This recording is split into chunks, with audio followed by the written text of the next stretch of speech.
Hi, welcome to Sherin's kitchen. இன்றைக்கி நம்ம கிச்சனில் பிரேக்ஃபாஸ்ட் ரெசிபி தான் பார்க்க போகிறோம். என்னென்னா இட்லி, சாம்பார், சட்னி இது தான் பண்ண போகிறோம். இட்லினா நம்ம நார்மலாக அரிசி போட்டு ஊற வச்ச இட்லியில் பாசிப்பருப்பு உளுந்தெல்லாம் போட்டு ஒரு இட்லி, சூப்பரான ஒரு பஞ்சு போல் ஒரு இட்லியும், அதுக்கு பாசிப்பருப்பு போட்டு ஒரு சாம்பாரும், அதுக்கப்புறமா ஒரு உடுப்பி ஸ்டைலில் ஒரு தேங்காய் சட்னியும் பண்ண போகிறோம். முதல்ல நான் என்ன பண்ண போகிறேன் அப்படின்னா, சாம்பாருக்கு தேவையானதெல்லாம் ரெடி பண்ணிடலாம். அப்புறமா யோசிப்பீங்க, மாவு ஊற வைக்கிறதையே சொல்லவே இல்லையேன்னு சொல்லிட்டு சாயங்காலமாக ஊற வச்சு நைட்டு ஆட்டி எடுத்து வச்சிட்டேன். இப்போ காலையில் வந்து நல்லா புளிச்சிருச்சு. இப்போ அந்த வீடியோவை பார்த்துட்டு வந்துடுங்க. அதுக்குள்ளேயும் நான் சாம்பாருக்கு தேவையானதெல்லாம் ரெடி பண்ணிடுவேன். இட்லிக்கு பருப்பு ஊற வச்சு அரைக்க போகிறோம். அதுக்கு இந்த கப்பில் பாசிப்பருப்பு அளந்து போட்டுக்கிறேன். இந்த கப்பில் 2 கப் அளவுக்கு பாசிப்பருப்பு, இது வந்து உளுந்து எடுத்திருக்கேன். உளுந்து வந்து 2 கப் சேர்த்துக்கலாம்.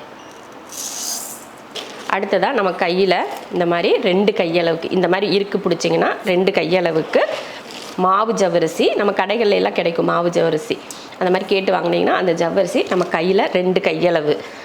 அடுத்ததாக வெந்தயம் சேர்த்துக்கலாம். இதுக்கு முன்னாடி இந்த மாதிரி வீடியோ போட்டிருக்கேன். அந்த வீடியோவில் இப்போ நிறைய சிஸ்டர்ஸ்லாம் வந்து வெந்தயமும் சேர்த்து போடுங்க நல்லாயிருக்கும் அப்படின்னு சொல்லியிருந்தாங்க. அதுக்காக சரி கொஞ்சம் ஒரு 1/2 ஸ்பூன் அளவுக்கு வெந்தயம் சேர்த்துக்கிறேன். இப்போ இதை கழுவிட்டு நம்ம ஊற வச்சிடலாம். அவ்வளோதான். தண்ணி ஊற்றிட்டு ஒரு 3 மணி நேரத்துக்கு ஊற வச்சுக்கலாம். 3 மணி நேரத்துக்கு அப்புறமா எடுத்து அரைக்கலாம். மிக்சியில் அரைக்கலான்னு பார்த்தேன். அப்புறமா ஒரே தான் கிரைண்டரில் போட்டு அரைச்சிடலான்னு கிரைண்டரில் அரைச்சாச்சு. உப்பு போட்டு கலந்து எடுத்து வச்சுருவோம். நம்ம காலையில் எடுத்து பார்த்துக்கலாம். முதல்ல மாவெல்லாம் ரெடியாக இருக்குது. இப்போ பார்த்தீங்கன்னா சாம்பாருக்கு பாசிப்பருப்பு ஒரு 150 கிராம் அளவுக்கு பாசிப்பருப்பை கழுவிட்டு சேர்த்துக்கலாம். அது கூட 3 தக்காளி, அப்புறமா ஒரு 25 போல் சின்ன வெங்காயமும் ஒரு 4 பல் பூண்டும் சேர்த்துக்கலாம். கூடவே கொஞ்சம் மஞ்சத்தூள், கூடவே 2 பச்சை மிளகாயும் சேர்த்து இப்போ குக்கர் மூடி போட்டு வேக வச்சிடலாம்.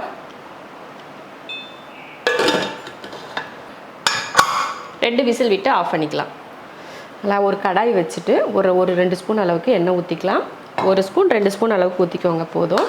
அதில் நல்லா ஒரு கையளவுக்கு வேர்க்கடலை, அதே அளவுக்கு பொட்டுக்கடலை, காரத்துக்கு ஒரு 4 பச்சை மிளகாய், கொஞ்சம் கருவேப்பிலை சேர்த்துக்கலாம். சேர்த்துட்டு இதை வதக்கிடுவோம். அவ்வளோதான், வறுத்தாச்சு. இப்போ அடுப்பை ஆஃப் பண்ணிவிட்டு ஆற வச்சிடலாம். இப்போ பார்த்திங்கன்னா நல்லா ஆறிடுச்சு. பொட்டுக்கடலையும் பச்சை மிளகாய் அதெல்லாம் வதக்கணும் இல்லையா, நல்லா ஆறிடுச்சு. மிக்ஸி ஜாரில் சேர்த்து அரைச்சிடலாம்.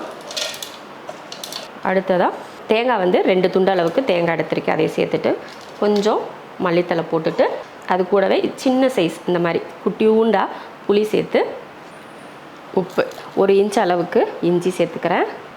அதை வெட்டி சேர்த்துக்கோங்க. முழுசாக போட்டால் அரைப்படாது இல்லையா, அதனால் கொஞ்சம் வெட்டி சேர்த்துட்டு தண்ணி ஊற்றி அரைச்சிக்கலாம்.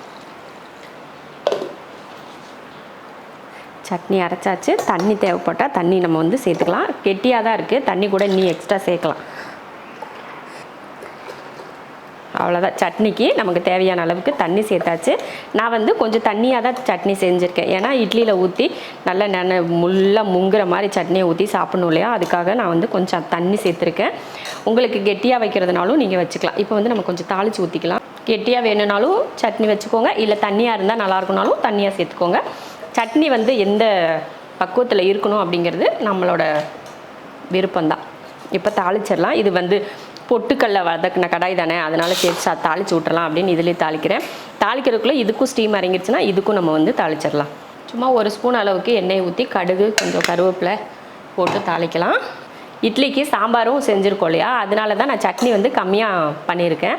நீங்கள் வெறும் சட்னி பண்ணுறதா இருந்தால் இன்னும் கொஞ்சம் எக்ஸ்ட்ரா சேர்த்துக்கோங்க. நான் இப்படி 1 கைப்பிடி அளவுக்கு பொட்டுக்கடலை போட்டேன்னா அதுக்கு நீங்கள் வந்து 2 கைப்பிடி போட்டுக்கோங்க. அது மாதிரி வேர்க்கடலையும் அதே போல் சேர்த்துட்டு தேங்காயும் கொஞ்சம் ஒரு 1/2 முடி தேங்காய் அளவுக்கு போட்டுட்டிங்கன்னா கொஞ்சம் சட்னி அதிகமாக இருக்கும். நீங்களும் வெறும் சட்னியில் மட்டும் இட்லியை போட்டு சாப்பிட்ற மாதிரி இருக்கும், அதுவும் நல்லாயிருக்கும். இந்த சட்னியில் வெறும் சாம்பார் கார சட்னி எதுவுமே இல்லாமல் வெறும் சட்னி மட்டும் ஊற்றி சாப்பிட்டாலே அவ்வளோ ருசியாக இருக்கும். தாளிக்கிறதுக்கு கடுகு கருவேப்பிலை, 1 வரமிளகாயை பிச்சு போட்டிருக்கேன். அவ்வளோதான். இப்போ இதை சட்னியில் ஊற்றிடலாம். அவ்வளோதான், அருமையான ஒரு சட்னி வந்து தாளிச்சாச்சு. சூப்பராக இருக்கும் இந்த சட்னி. நம்ம இட்லியை ஊற்றி அப்படியே சாப்பிடுவோம்.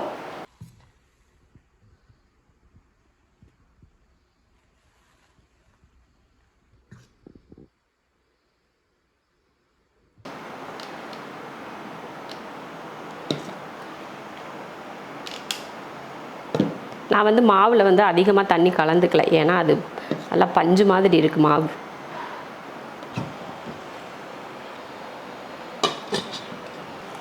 பருப்பு பாருங்கள் நல்லா வெந்திருக்கு. இப்போ தக்காளியெல்லாம் கொஞ்சம் முழுசாக இருக்கு இல்லையா, அதனால் இந்த மாதிரி லைட்டாக கரண்டி வச்சு இந்த மாதிரி மசிச்சு விட்டிங்கன்னா நல்லா மசிஞ்சிரும்.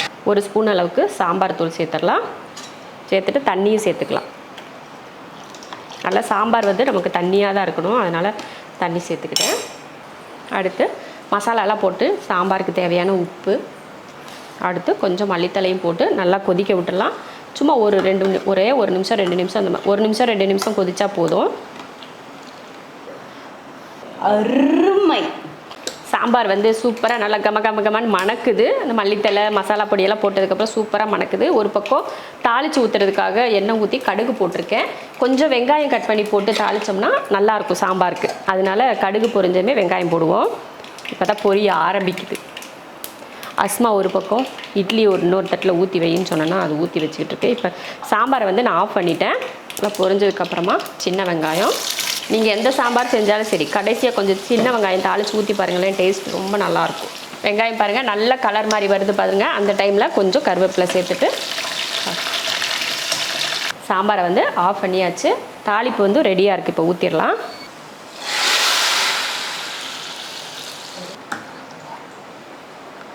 சூப்பரான ஒரு டிஃபனுக்கு சாம்பார் ரெடி. இது சாப்பாட்டில் ஊற்றி சாப்பிட்டாலும் நல்லாயிருக்கும், அது ஒன்றும் இல்லை.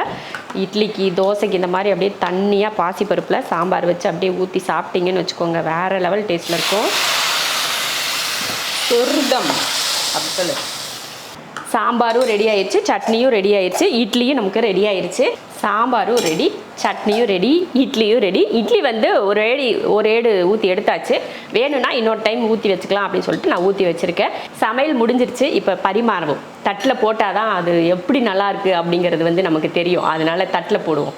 அருமையான டேஸ்ட் பார்த்தீங்களா? இட்லி, அதுக்கு சாம்பார், இது ஒரு சட்னி, தேங்காய் சட்னி, உடுப்பி ஸ்டைல் தேங்காய் சட்னி. அப்புறமா இது வந்து வேர்க்கடலை இட்லி பொடி. நம்ம கொஞ்ச நாள் முன்னாடி வீடியோ போட்டிருந்தோம், அதை பார்த்துக்கோங்க வேணும்னா. சூப்பராக இருக்கும். இட்லி தோசைக்கெல்லாம் அவ்வளோ அருமையாக இருக்கும். ட்ரை பண்ணி பாருங்கள். நல்லா இட்லியெல்லாம் பார்த்தீங்கன்னு வச்சுக்கோங்க, இது பாசிப்பருப்புலையா செஞ்சீங்க அப்படின்னு எல்லாருமே ஆச்சரியமாக கேட்பாங்க. அந்தளவுக்கு ரொம்ப சாஃப்டாகவும் இருக்கும், டேஸ்ட்டாகவும் இருக்கும்.